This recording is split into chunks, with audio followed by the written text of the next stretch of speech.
Hello friends, मैं doctor V के welcome करता हूं आप लोगों का हमारे होम्योपैथिक मेट्रामेडिका सीरीज़ में। तो फ्रेंड्स, आज हम पढ़ने वाले हैं एसिड बेंज, जिसको बेंजोइक एसिड भी बोलते हैं और एसिडम बेंजोइकम भी बोलते हैं दोस्तों। बट हम इसको आज एसिड बेंज बोलेंगे क्योंकि ज़्यादातर ये एसिड बेंज के नाम से ही फेमस है। तो चलिए सबसे पहले एक छोटा सा ओवरव्यू कर लेते हैं दोस्तों, इस रेमेडी के बारे में थोड़ा सा जान लेते हैं। तो ओवरव्यू में हमें कुछ बातें ध्यान में रखनी है दोस्तों। जब भी एसिड बेंज का पेशेंट हमारे पास होगा तो वो आपको 2-3 मुख्य सिम्टम बताएगा ही बताएगा। उन्हीं के आधार पर हमें पता लग जाएगा कि ये एसिड बेंज की दवा है। उसमें सबसे पहली बात होगी दोस्तों कि उसके यूरिन में बहुत ज़्यादा स्मेल होगी, और वो स्मेल भी कैसी होगी दोस्तों, घोड़े के यूरिन जैसी। ये बहुत इंपॉर्टेंट पॉइंट है दोस्तों, क्योंकि स्मेल बहुत पेशेंट्स में आ सकती है बट उसकी स्मेल बर्दाश्त लायक नहीं होती, यानी कि बर्दाश्त से बाहर उसके यूरिन में स्मेल होगी। और उसके साथ साथ उसके जोड़ों में कड़कड़ आवाज़ें होंगी, यानी कि जॉइंट्स में क्रैकलिंग साउंड होगी। जब भी वो उठेगा बैठेगा तो जोड़ों में बहुत ज़्यादा आवाज़ें होंगी, और पेशेंट बार बार बताता है दोस्तों कि मेरे जोड़ों में बहुत ज़्यादा आवाज़ें आ रही हैं। अगर पेशेंट इस चीज़ की बात बताए तो हमें ये ज़रूर पूछना है कि क्या आपके यूरिन में स्मेल है। अगर स्मेल है तो किस प्रकार की, यानी कि हद से ज़्यादा स्मेल अगर हो, यानी कि बर्दाश्त से बाहर हो, तो हम इस रेमेडी की तरफ जा सकते हैं दोस्तों। ये रेमेडी जॉइंट्स पर भी काम आती है, इन्फ्लेमेटरी अर्थराइटिस यानी कि गाउट पर भी काम आती है फ्रेंड्स, और डाइजेस्टिव सिस्टम के अंदर भी इसका रोल है दोस्तों। एंड यूरिक एसिड और यूरीमिया के लिए ये रेमेडी बहुत ज़्यादा काम आती है फ्रेंड्स। तो एक बात तो हमें ये नोटिस करनी है कि यूरिन में स्मेल है और जॉइंट्स में क्रैकलिंग साउंड है। उसके साथ साथ जो स्टूल होगा वो वाइट कलर का होगा फ्रेंड्स, और उसके साथ साथ झाग बहुत आएंगे। पेशेंट बताएगा कि स्टूल के साथ साथ बहुत ज़्यादा झाग आते हैं। तो यही एसिड बेंच का सबसे मुख्य सिम्टम है दोस्तों। अब बात कर लेते हैं कि इस पूरी रेमेडी का मेन स्फीयर ऑफ एक्शन क्या है दोस्तों, किन किन ऑर्गन्स पे रेमेडी काम करती है। तो फ्रेंड्स, किडनी पर भी इसका स्फीयर ऑफ एक्शन है, यूरिनरी पूरे सिस्टम पर इसका स्फीयर ऑफ एक्शन है, रूमेटिक डाइजेस्टिव सिस्टम पर भी इसका स्फीयर ऑफ एक्शन है फ्रेंड्स, एंड जॉइंट्स पर, और उसके साथ साथ रेस्पिरेटरी ट्रैक पर भी इसका स्फीयर ऑफ एक्शन है फ्रेंड्स। बट ज़्यादातर ये रेमेडी जॉइंट्स में पेन हो, यूरिक एसिड बढ़ा हुआ हो, या फिर यूरीमिया है दोस्तों, हमारी किडनी उस प्रकार से फिल्टर नहीं कर पाती जिस प्रकार से किडनी को फिल्टर करना चाहिए। तो उसके कारण हमारी बॉडी में जो है वेस्ट प्रोडक्ट इकट्ठे हो जाती हैं, जैसे कि यूरिक एसिड हो गया, फॉस्फोरस हो गया, पोटेशियम हो गया, एंड क्रिटनाइन, जैसे किडनी में हमारा क्रिटनाइन बढ़ जाता है। किडनी के लिए ये बहुत ही इंपॉर्टेंट रेमेडी है दोस्तों। बट उसके अंदर वही मेन सिम्टम पाए जाने चाहिए दोस्तों, जो मैंने आपको बताया कि यूरिन में स्मेल होगी और बहुत ज़्यादा स्मेल होगी, इतनी ज़्यादा स्मेल होगी कि बर्दाश्त से बाहर हो जाएगी। उसके साथ साथ जॉइंट्स के अंदर क्रैकलिंग साउंड होगी। तो ये तो हो गया दोस्तों इस रेमेडी का ओवरव्यू। अब चलते हैं इसके की यूजेस पर और समझते हैं कि सबसे ज़्यादा ये रेमेडी कहाँ पर यूज आती है फ्रेंड। तो की यूजेस में सबसे पहला पॉइंट है crackling joint possibly link to gout. तो फ्रेंड्स, वही बात इन्होंने बता रखी है कि जोड़ों में क्रैकलिंग साउंड है और पॉसिबली लिंक टू गाउट। तो गाउट क्या होता है दोस्तों, इन्फ्लेमेटरी अर्थराइटिस को ही गाउट बोलते हैं, यानी कि हमारे जो छोटे छोटे जोड़ हैं, जैसे कि मान लीजिए पाँव का जो अंगूठा है उसका जो जोड़ है उसके अंदर स्वेलिंग भी रहेगी, रेडनेस भी रहेगी, और उसके अंदर बहुत ज़्यादा पेन रहेगा दोस्तों। इतना ज़्यादा पेन कि पेशेंट स्टेप भी धरती पर नहीं रख सकता, यानी कि उसको पैर रखते हुए भी बहुत ज़्यादा पेन रहेगा। नेक्स्ट पॉइंट में बात की गई है फॉर दी वाइट स्टूल। तो फ्रेंड्स, इसका मीनिंग वही है कि वाइट स्टूल है पेशेंट को और उसमें झाग, बहुत ज़्यादा झाग पाए जाएंगे। थर्ड पॉइंट में बात की गई है strong smelling urine and inconsistence at night. तो रात के समय यूरिन ज़्यादा आएगा, बट दोस्तों मेन पॉइंट ये है कि बहुत ज़्यादा बदबूदार यूरिन होगा।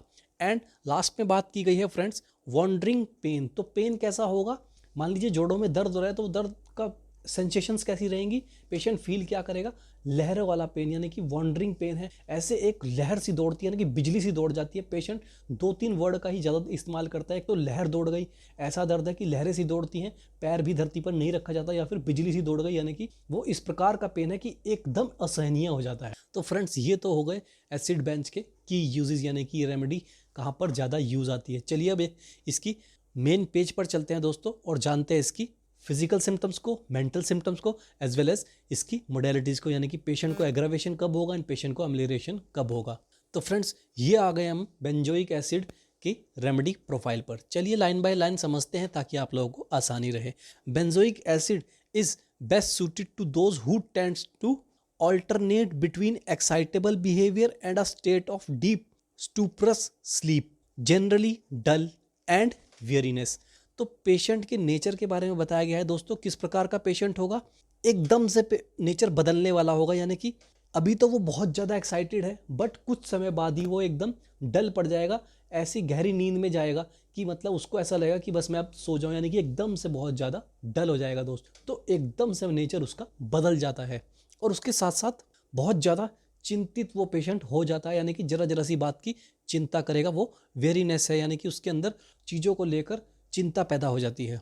आगे बात की गई है दोस्तों, a preoccupation with unpleasant topic may cause them to dwell on their own and the other people misfortune. तो फ्रेंड्स, इस लाइन में बताया गया है कि जो दूसरे, मान लीजिए दो बंदे आपस में बात कर रहे हैं, जो एसिड बेंच का पेशेंट होगा वो दूसरे के दुख को सुन के उसे ऐसा महसूस होगा कि ये मेरे साथ ही घट रहा है, यानी कि उसके दुख में वो अपने दिल से शामिल हो जाएगा दोस्तों। उसको ऐसा समझेगा कि ये मेरे साथ ही घटना घट रही है, तो जो उससे हो सकता है वो उसके लिए कर देगा, यानी कि उसके दुख को कर बहुत ज़्यादा वो दिल से दुखी होता है। मतलब एक्टिंग बाहर से नहीं दिखाता है, वो दिल से उसे ऐसा लगता है कि ये सब तो मेरे साथ भी हो सकता है या फिर मेरे साथ ही ऐसा घट रहा है।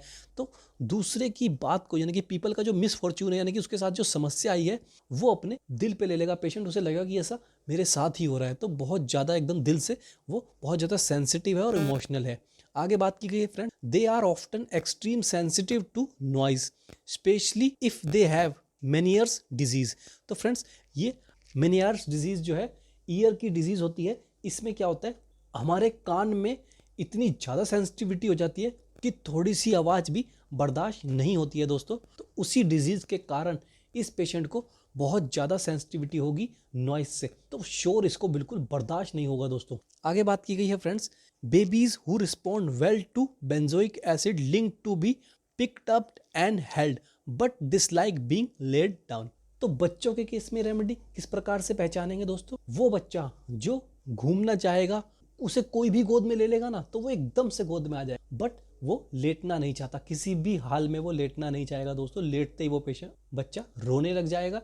जैसे ही उसको गोद में उठाएंगे, भले ही कोई हो, अनजान व्यक्ति हो या फिर उसके पेरेंट्स हो, तुरंत वो आराम से रिलैक्स स्टेज में रहेगा, यानी कि लेटते ही उसके शरीर में एक खलबली सी मिट जाएगी, वो तुरंत बेचैन हो जाएगा, रोना स्टार्ट कर। तो इस प्रकार का बच्चा देखने को मिलेगा। और फ्रेंड्स, बच्चे में भी यही सिम्टम पाए जाएंगे कि उसका जो यूरिन होगा बहुत ज़्यादा ऑफेंसिव स्मेल उसके अंदर होगी। आगे बात बताई गई है दोस्तों, wandering pen are the key symptom associated with the remedy such as pain that from the leg joint to the internal organ, especially the heart, and then radiate out of the joint of the extremities। तो friends, ये बहुत important line बताई गई है।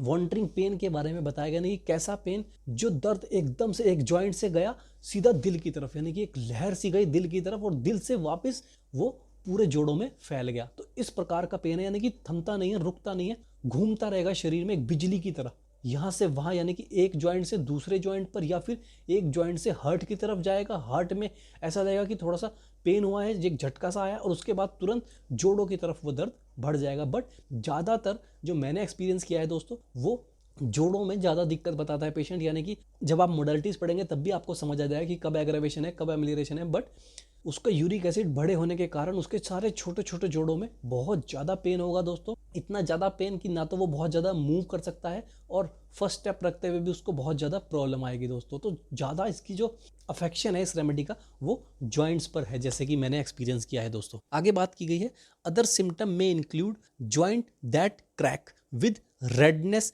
And swelling that may be link to acute gout and sharp tearing pain in the joint of the big toe। तो पंजों के अंदर खासकर ये पेन देखा गया है। और पेन कैसा बताया गया है दोस्तों, जो क्रैकल, यानी कि जॉइंट्स में कड़कड़ आवाजें आएंगी और उसके साथ साथ उसमें रेडनेस रहेगी एंड इन्फ्लामेशन रहेगी दोस्तों। वही मैंने गाउट के बारे में बताया कि गाउट के अंदर यही कंडीशन रहती है और वही बात इन्होंने। और वो दर्द कैसा होगा दोस्तों, टीयरिंग पेन, यानी कि एक बहुत ज़्यादा असहनीय पेन होगा, टीयर करने वाला पेन होगा, यानी कि जो बर्दाश्त से बाहर हो जाता है। और खासकर कहाँ बताया गया है दोस्तों, बिग टो, या इनका कहने का मतलब है पैरों के पंजों में ज़्यादातर ये पेन पाया गया है और उसमें भी अंगूठे में ये पेन बहुत ज़्यादा पाया जाता है दोस्तों। आगे बात की गई है दोस्तों, the remedy is used particularly if symptom include profuse dark brown strong smelling urine and inconsistence at night. तो तो यूरिन के बारे में बताया गया है दोस्तों, वो होगा कैसा, बहुत ज़्यादा प्रोफ्यूज होगा, डार्क ब्राउन कलर का यूरिन होगा दोस्तों, और स्मेल तो उसके अंदर रहेगी, और रात के समय वो यूरिन बार बार आता रहेगा। और if there are frothy white stool that smell offensive, और उसके साथ साथ जो स्टूल भी है, जैसे कि मैंने स्टार्टिंग में बताया था दोस्तों, वो झागदार स्टूल होगा, यानी कि स्टूल के अंदर झाग आएंगे, और वो स्टूल किस रंग का होगा दोस्तों, वाइट स्टूल होगा। वाइट स्टूल बहुत ज़्यादा रेयर केसेस में पेशेंट के अंदर पाया जाता है दोस्तों। तो अगर स्टूल वाइट हो, यूरिन ऑफेंसिव हो, थोड़ा सा डार्क कलर का यूरिन हो, और वो इतना ज़्यादा यूरिन ऑफेंसिव हो कि वो बहुत ज़्यादा स्मेल ऑफेंसिव हो दोस्तों, और उसके साथ साथ जोड़ों में कड़कड़ की आवाज़ें आती हों, खासकर पंजों में, और उसके साथ साथ दोस्तों पेशेंट के नेचर जैसा इन्होंने बताया वैसा नेचर हो, तो हम सिर्फ मोडेलिटीज़ को कंफर्म करेंगे दोस्तों कि अगर पेशेंट की मोडेलिटीज़ एसिड बेंज से मिल रही है तो दोस्तों एसिड बेंज को दे दीजिएगा।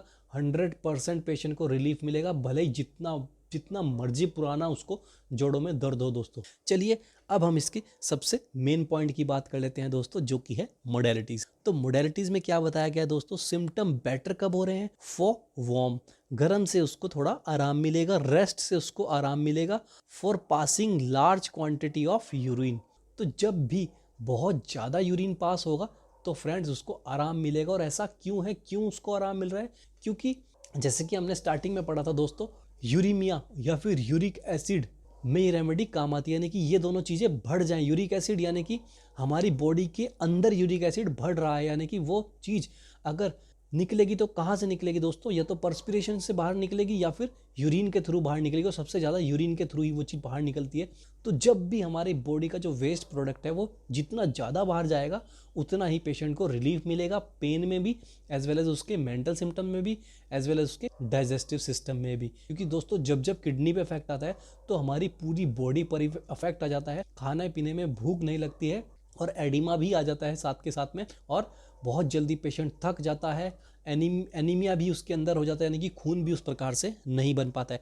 तो जब भी लार्ज क्वांटिटी में यूरिन पास होगा उस पेशेंट को आराम मिलना तय है दोस्तों, ये बात इसकी मॉडलिटीज़ में बताई हुई है। अब सिम्टम वर्स कब हो रहे हैं, फॉर कोल्ड, यानी कि जब भी ठंड बढ़ेगी उसके जोड़ों में दर्द बढ़ेगा तो उसको और ज़्यादा एग्रेवेशन होगा।